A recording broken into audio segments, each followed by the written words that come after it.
Hey guys, this is the Herbal Survivalist. We're coming to you today. We're going to make skincare and a whole lot more with your herbal survival kits. We're going to be covering over what you're going to be needing out of the kit is echinacea tincture, cayenne tincture, tea tree essential oil, clove essential oil, lavender essential oil, and oregano essential oil. And remember one of the last videos I told you to save a tin if you got one, or if you got an old secret tin. I'm going to show you how to formulate very simply, but with some powerful effects. And even if you run out of your cayenne, use your powdered cayenne. I'm going to show you how to use this. And all you medics out there, I'm going to show you how to use this stuff. It'll stop any bleeding, internal or externally. And this stuff is very potent in wound management. Cayenne pepper, and it works well with blood stoppers as well. So your militia groups and your medics and your militia groups and all that, you may want to look at this video and study. If you got any questions, ask me. I got all my information from a medic from World War II, Dr. John Christopher. He's an MD in natural medicine. And all this stuff has been proven. And some of the stuff I'm going to show you today has also been proven and is been used successfully. And so right now we're going to start. Now here's a scenario. If you're bugged out, or you're camped out, or you're in a survival situation, you've been hiking for a long time, you got antifungal situations. Now what you need to do is you got fungal situations, you will need to make yourself an antifungal formula. So here's what we're going to do. First thing you're going to do is you're going to take your lavender essential oil. We're going to do 4 drops of this.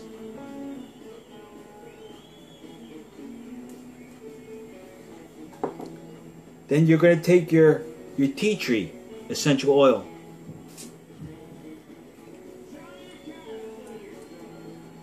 You're going to put 1 drop of this.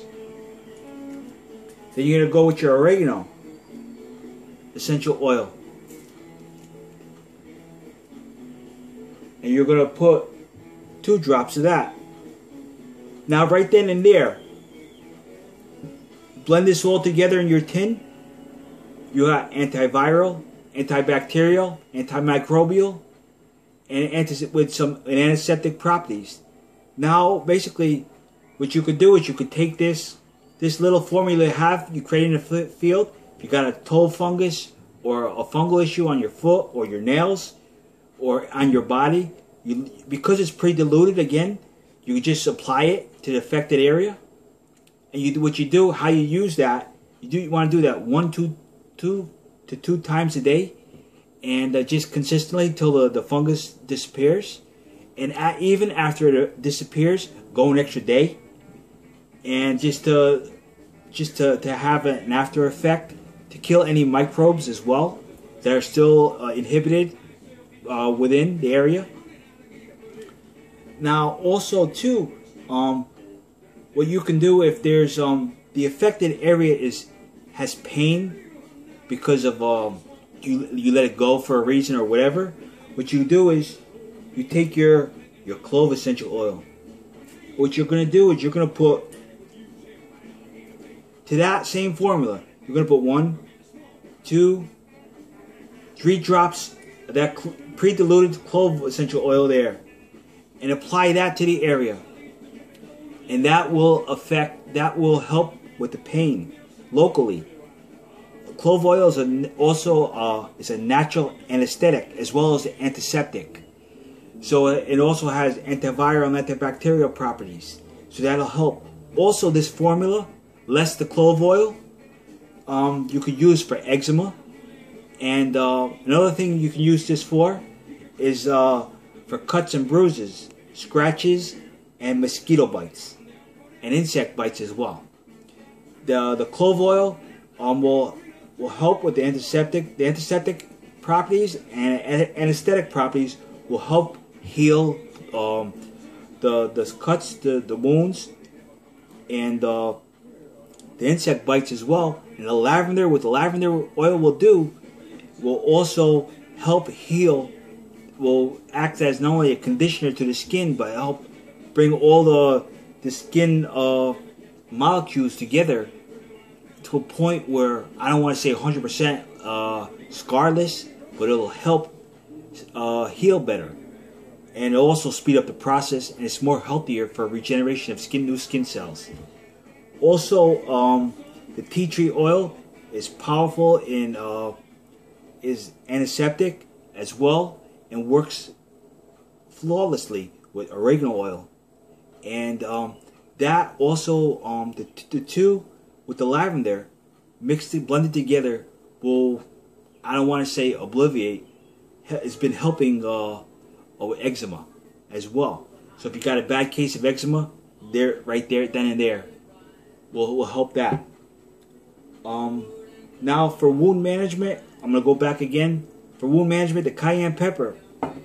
Now what you can do is you can take, let's say you got a, I'm gonna start with a small cup, like abrasion. You cut yourself with a knife, or you scraped yourself, and what you're gonna do is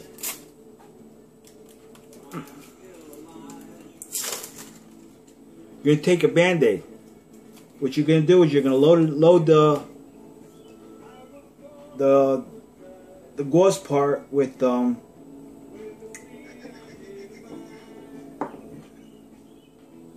echinacea. You're gonna do a full draw on echinacea and just go over the bandage. You're gonna get your cayenne. If it's bleeding bad, you're gonna use cayenne. If not, omit the cayenne and go straight to the clove oil. And what you're gonna do is you're gonna cover the whole bandage with about 2 or 3 drops, and then put that on. And that will help heal the wound very fast and take care of any kind of antibacterial. They will provide antibacterial solutions for the wound. Now, to go back to that same scenario, now let's say you got a more severe cut that's bleeding, maybe not profusely, but bad. Then what you do is you'll use the cayenne pepper. What you'll do is you'll take 1 to 2 full draws of this, and you'll soak that previous solution with the clove oil and the echinacea, and you'll soak that gauze pad, and then so it's really saturated really well, and then apply it. Now you're gonna say alcohol in a wound. What happens is the alcohol is gonna dry the wound out, and it's grain alcohol. It's not the isopropyl, the other alcohol. But what this will do is the alcohol will help dry it out at a slower rate, and will also help aid in killing any microbes and bacteria as well, in conjunction with the echinacea, because echinacea is antibacterial. And the cayenne, the enzymes, the capsaicin, and the cayenne will help begin the coagulation process. That's why I said soak the gauze really well. Now let's say you're in a scenario over a long duration of time, you run out. Okay? What you do is, this is powdered cayenne, the stuff you get in the supermarket. What you do is, you just take the Band-Aid, you just sprinkle it on really well. You give it like a good layer, okay? And just put this on over the wound, and it'll stop the bleeding. And now if you have let's say you have a gunshot wound, what you're going to do for the gunshot wound is right away you're going to use clove and echinacea and cayenne powder. The clove is going to act as a natural anesthetic to help with the pain right away. The echinacea is going to be act as an antibacterial solution. The cayenne, the capsaicin and the cayenne is going to act as a coagulator. It's going to stop the bleeding. Okay. Now, what this will do is, for the medics, like I was saying, like in medics, if it's a gunshot wound, you don't want it to begin to clot. You want to get it to your your secondary medic so they can do what they got to do. So what you need to do is you just need to stop the bleeding. I know people are going to apply direct pressure as well, but this is going to help. This is going to help dramatically, and it's going to stop it will stop the bleeding. A half a teaspoon of cayenne pepper in water will stop any bleeding internally or externally. So what you're going to do is you're going to take the bandage or gauze pad or blood stopper, and you're going to put a very healthy layer on that and go right over the wound with it, with the cayenne right into the wound. And the capsaicin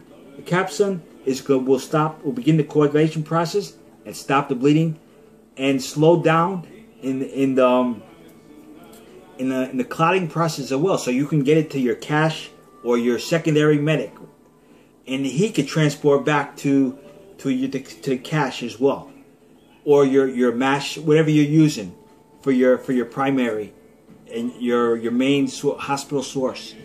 So we got and in the field for just a normal hiker situation, if you get a gash from a rock or a fall, if you got a gauze pad and if you could soak the gauze pad with cayenne and you could just apply it, you're gonna get the same effect. Now again, if you're out of that, you use what I just said before.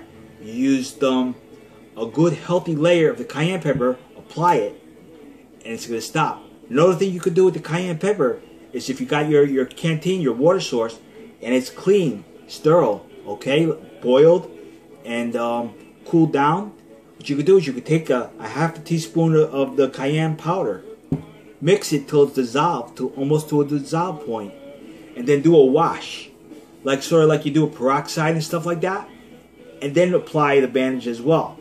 That too is another scenario for even like deeper lacerations that are really like a knife wound or an axe wound or a hatchet wound. Machete wound. And that's near arterial arteries.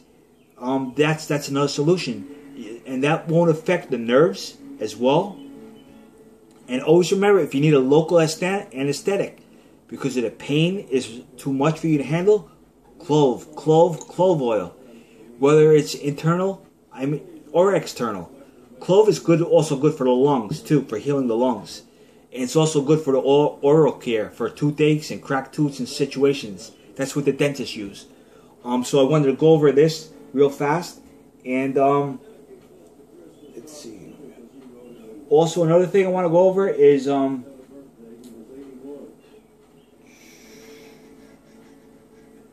for the diabetics out there. Well, now let's say if you have a situation, you're hiking and you get a spasm of neuropathy. What do? You take your kid out and you get 3 drops of peppermint oil,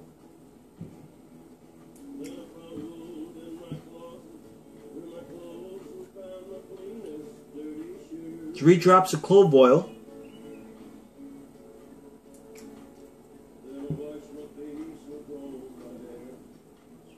and 5 drops of lavender oil.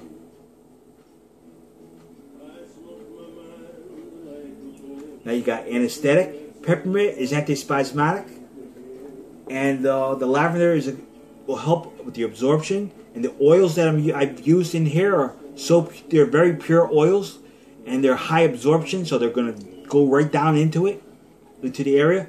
You're going to blend this. Then what you can do is you're going to take your fingertip. You're going to go into the blended oil. You may want to just swig it around a little bit right in the tin. Then let's say you had a spasm right here. Neuropathy spasm right here is driving you nuts, and it's affecting what you're doing. Just massage it in, and the spasm or the neuropathy, the sensation, the nerve sensations will cease. So that's that. Also, I got 2 new posts, detailed posts on clove and oregano oil that tie right into briefly what I'm telling you about. Also, you may want to read the post on cayenne pepper that we have out there as well. And so basically, we got some wound management, and we got some little general first aid, and for skin care for eczema, And also, the lavender will act as a natural, how do you want to say it, bug repellent. So what you're going to do, you can use that as a natural bug repellent as well. And the clove also is not only anesthetic, and because of the antiseptic properties, is good for wound management. And Cayenne is amazing for wound management, particularly for stopping bleeding. And that's in Dr. John Christopher's book, School of Natural Healing, under cayenne pepper, and you'll see how he tops it, and then he goes in depth and says about the half a teaspoon of the cayenne pepper, and then he goes into the scenario when he was in the field in World War II, and how he used this to stop even over the methods that he was taught. And also, so I just want to recap on everything. So you got your antifungal with oregano, tea tree, lavender. You got your wound management with cayenne, echinacea, and you got your clove oil. And you also have your cayenne powder as a backup. And also for like if you have eczema, like dry skin, because let's say the water you wash with is in a stream or something, you dried you really out, and you got some microbes from the water, is it affecting you? Basically, what you'll do is you'll use the antifungal with the lavender and less the clove, and you'll be good. You apply that just by massaging everything. The oils you just massage in, and over a couple days, 2, 3, 4 days, that stuff will go away, and you'll feel better. And so we're gonna start to work on. What I'm gonna start to do now is work on individual components of the kit, and then tie it all in again. And I want to start hearing some comments from you guys, like, what do you want? Not just for the field, for at home. So a lot of stuff you can use at home too. And so like the clove oil for toothaches, save yourself money for the dentist. Also echinacea for acne. You got those pimples and all that. Echinacea is antibacterial. Acne is a bacteria. The two don't mesh. Cayenne pepper is good for blood circulation as well. And I know that don't sound right now, but what the cayenne pepper will do is clean out all the crap from your veins, your arterial and vascular systems, and so the blood will flow better. But also the capsaicin as well will stop bleeding. And then you got tea tree oil and oregano and the lavender combined. You got antiviral, antibacterial, antimicrobial, and that formula right there is working great for me right now for other people. So I'm just sharing you with that, and that's about it. And hope everything else is well, and God bless you and all your families. Also, guys, I'm gonna go over one more thing with you guys. I forgot burns and blisters under the skin care and more scenario. For burns, what you're going to do is you're going to take the tin again, and you're going to put 2 drops of tea tree oil and 3 drops of lavender oil. You're going to blend it really well, and then you're going to put it a little bit on your finger, and then you're just going to very lightly apply it to the burn. Or if you got a gauze, you want to apply it with a gauze. You put the oil right on the gauze, and then apply the gauze right to the burn.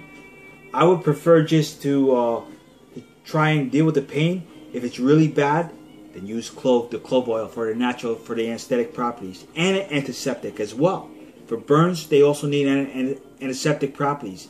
And what makes tea tree oil the best thing for burns is the antiseptic properties in the tea tree oil. And also another thing for blisters. You can take your slippery elm bark tincture and your echinacea tincture, 2 drops of each, 3 drops of each, and then what you do, you just apply them directly right to the wound, no mixing, no nothing. Apply 3 drops of each to the blister, what that'll do is it'll dry it out, provide nutrients, and it'll go away. And that too I use regularly. And also it'll heal. And again, once again, because it's a bruise, it's an open wound. If you got pain, clove oil. And that also too will help aid in the pain. And aid in the healing as well. So that should wrap that part up too.